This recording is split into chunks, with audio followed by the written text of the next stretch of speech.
పవన్ కళ్యాణ్ గాజువాక నుంచి పోటీ చేస్తున్నారు అనగానే ఆయనను విమర్శించే వాళ్ళు ఎక్కువగా మాట్లాడిన మాట అక్కడ కాపు సామాజిక వర్గం ఎక్కువగా ఉంది కాబట్టి ఆ నిర్ణయం తీసుకున్నారని వ్యాఖ్యానించారు. ఆ తర్వాత మళ్లీ అనూహ్యంగా భీమవరం నుంచి కూడా బరిలోకి దిగుతున్నట్టు ప్రకటించారు. ఈ నిర్ణయంతో ఆయన పార్టీ కార్యకర్తలు కూడా ఒకంత ఆశ్చర్యపోయారు. 2009లో ప్రజారాజ్యం పార్టీ ఓటమి కారణాల్లో చిరంజీవి 2 నియోజకవర్గాల నుంచి పోటీ చేయడం కూడా ఉందనే సంగతి అందరికీ తెలిసిందే. ఆయన తిరుపతి నుంచి గెలిచారు. మరో నియోజకవర్గం నుంచి ఒక మహిళా నాయకురాలి చేతిలో ఓడిపోయారు. ఈ ప్రభావం పార్టీ విజయం మీద కూడా పడింది. ఆయనకు ధైర్యం లేకే 2 నియోజకవర్గాల నుంచి పోటీ చేశారనే ప్రచారం కూడా ఎక్కువగా జరిగింది. ఇక ఇప్పుడు పవన్ కళ్యాణ్ ఈ నిర్ణయం తీసుకోవడంతో అప్పుడు పార్టీలో ఉన్న వాళ్ళు ఇప్పుడు జనసేనలో చేరిన వాళ్ళు ఇది బయటకు తప్పుడు సంకేతం పంపిస్తుందని ఆరోపిస్తున్నారు.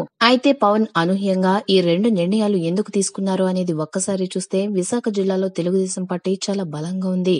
ఇటీవల వచ్చిన పెథాయ్ తుఫాన్, 4 ఏళ్ల క్రితం వచ్చిన హుద్హుద్ తుఫాన్ అప్పుడు చంద్రబాబు సమర్థవంతమైన వ్యక్తి అనే విషయం ఉత్తరాంధ్రకు తెలిసిందే. హుద్హుద్ తుఫాన్ సమయంలో చంద్రబాబు తీసుకున్న నిర్ణయాలు అప్పుడే ప్రభుత్వం ఏర్పడినా సరే విశాఖను ఆయన తీర్చిదిద్దిన తీరు ప్రతి ఒక్క విమర్శకుల ప్రశంసలు కూడా అందుకునేలా చేసింది.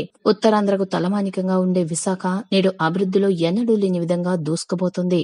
ఈ విషయం అక్కడ ఉన్న ఇతర పార్టీల వాళ్ళు కూడా అంగీకరిస్తున్నారు. గతంలో సామాజిక వర్గాల ప్రభావం ఉండేది కానీ ఈ 4 ఏళ్లలో చంద్రబాబు పనితీరుకి విశాఖ వాసులు ఫిదా అయిపోయారని అంటున్నారు.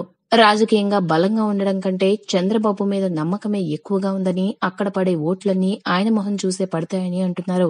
రాజకీయంగా ఇప్పుడు ప్రజలు చూడడం లేదని, అప్పుడు చంద్రబాబు లేకపోతే పరిస్థితి ఎలా ఉండేదో అనే భయమే వారిని చంద్రబాబుకి దగ్గర చేసిందని, అది గమనించే పవన్ 2వ నియోజకవర్గాన్ని ఎంచుకున్నారని పరిశీలకులు భావిస్తున్నారు.